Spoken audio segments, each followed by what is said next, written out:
Yo, what is up guys? It's your boy Clouds here, and phoeyu just released the Kraken Greatsword Showcase, and we're gonna get to react to it. You guys already know, you guys love my reaction videos, so I'm gonna do it. A lot of y'all were scared that I was gonna quit GPO just because I've been at my demon fall grind. That is not the case, I assure you. It's just GPO has been in a bit of a dry state. However, fret not, I do have GPO content coming soon, but let's get straight into this reaction video. I'm honestly excited for it. Okay guys, so starting out, we are here now. He just released this like minutes ago, and he said in the comments that there are different colors, so I am kind of excited for that, and that is honestly dope. It is unique that they are adding different colors to this, unlike the other boss weapons. That is nice. I hope, you know, they do this in the future with more different boss rep weapons, or drops in general, where you can get them in different colors just to add an extra layer of customization. But so far the sword looks pretty dope. It's not as big as I had originally thought it would be. I thought it would be quite a bit bigger, like maybe like Kiribachi length or Bicento length, but it's looking like it's not much longer than like your average like trident or, you know, candy cane. But that's just one thing to note throughout the gate. And also the gear he has on is fire, bro. The Kraken cape, the Kraken armor, and then the Kraken blade, and the moves we see right here: Eternal Flow and then Slayer Cross Slash. I have watched these on a Veneer sneak, so I do know what they look like. However, it'll be interesting to see how they look in battle versus just, you know, just seeing it. Okay, so one thing to note right out the gate, the M1 speed isn't bad. One thing we've seen a trend, and my bad for pausing constantly, but I'm just kind of giving my input on this. A trend we've seen with a lot of two-handed weapons in GPO is that the M1 speed is usually garbage. This one, maybe it's just me, like maybe it's just the hype and whatnot, but this doesn't look too bad. Like, this looks relatively fast M1 speed. And there we have the move right there. One of the moves at least. And these moves actually look kind of good too. So that's Eternal Flow right there. Eternal Flow is actually really good. Like, bro, Eternal Flow, like the way it can be used is actually really good.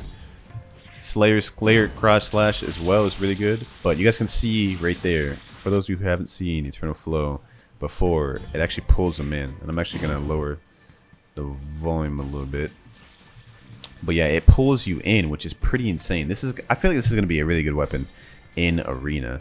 I can already just imagine some fruits this will pair well with. I assume, honestly, this might pair well with something like Magu.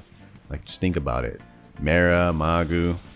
And the M1 speed is actually not as bad as I thought it would be. Okay, that move right there is almost like a gravity dominance-esque move, if that makes sense. Like, it kind of pulls them in, keeps them in there for a while, and it just deals like a lot of damage over time. Not like a dot, but like while they're in it, if it makes sense. But so far, I mean, the Slayer Cross Slash looks like a decent move, but I feel like we can all agree on that Eternal Flow is the best move out of this, in my opinion at least. However, Slayer Cross Slash looks like it's pretty good as well. It doesn't look like any of these moves block break. I'm not too sure on that. Maybe we'll see later on in the video if one of these block break or not. Okay, so that is blockable. We see that now, that is blockable. But I want to know if Slayer Cross Slash is a block break or not. If it is, then that would instantly change my opinion on it. Like, that would make it really good. So obviously, yeah, Eternal Flow is definitely a blockable move, 100%. We see that right there. phoeyu was able to block it easily. I can't really tell if the Slayer Cross Slash is blockable or not. I'm not really too sure on that. But yeah, the M1 speed honestly looks pretty decent. Nothing insane.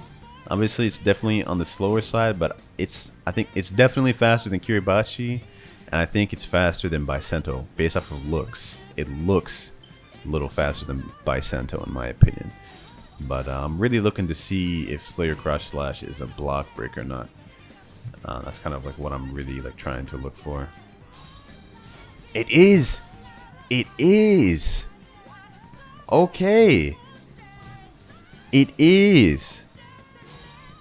That's insane. That's insane. That's insane. My opinions have been shifted, boys. My opinions have been shifted. Now, the range on Slayer Cross Slash is not exactly the greatest, so it's not like this is going to be some insane move. But the fact that it block breaks gives you options, and that's nice. That is nice. Let's rewatch that one more time, boys, because that's insane. So he goes in with Slayer Cross Slash, it block breaks. That's nice. That is nice, and we get to see the hockey. That's clean.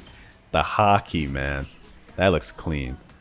I ain't gonna lie, that looks nice. But the fact that that block breaks, oh, he wall comboing. He really wall comboing Haname, bro. Why you gotta do Haname like that, bro? But that is nice. That is nice to know. That is really nice to know that this is a block break. I would be kind of disappointed if it isn't, because I feel like every weapon has one block break to it, doesn't it? Or one that goes through block at least. So now that I think about it, it's not that special that it does block break. I'm just kind of hyped to know that it does. But I'm assuming there's probably one combo you could probably do with this. 5 M1s, you could jump and do Slayer Cross Slash, kind of like Collier. And if they block, obviously that's a block break. And if they dash away, I don't think it would hit, because this range isn't exactly insane. So instead of being like a confirm, that's probably like a 50-50. However, if, let's say, let me give like a solid, just random build, right? Let's say you have fruit, black, like this. You go in for a Collier, you block break with a Collier, you switch to this weapon, go for Eternal Flow. That's honestly a lot of damage depending on how much sword you have. I'm assuming phoeyu does not have that much in sword, because phoeyu is only dealing 16 M1, whereas Haname is dealing like 53 something M1.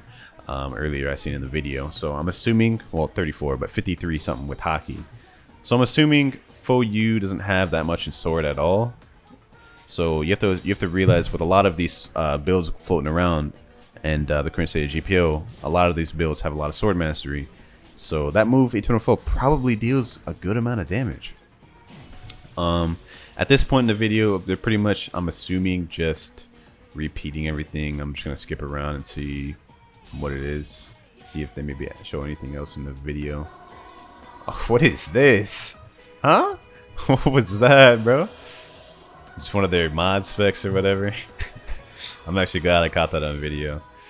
But yeah, let's look at, bro, what is this, bro?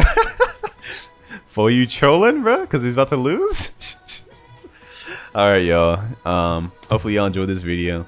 Kraken Blade looks pretty good, man. It looks solid for a weapon, a boss trap weapon. I'm really excited for it. I think it'll be good in PvP, really good in PvP, not really good for grinding or anything like that. But I'm already imagining the builds. I feel like this would be good with Black Leg, because of Collier block break can instantly do it into the first move. And the fact that the second move on this is a block break, that very helps as well. Anyways, hopefully you enjoyed this video. I don't want to drag this on too long. This video is like into 8 minutes, but I'll see you on the next one. Peace.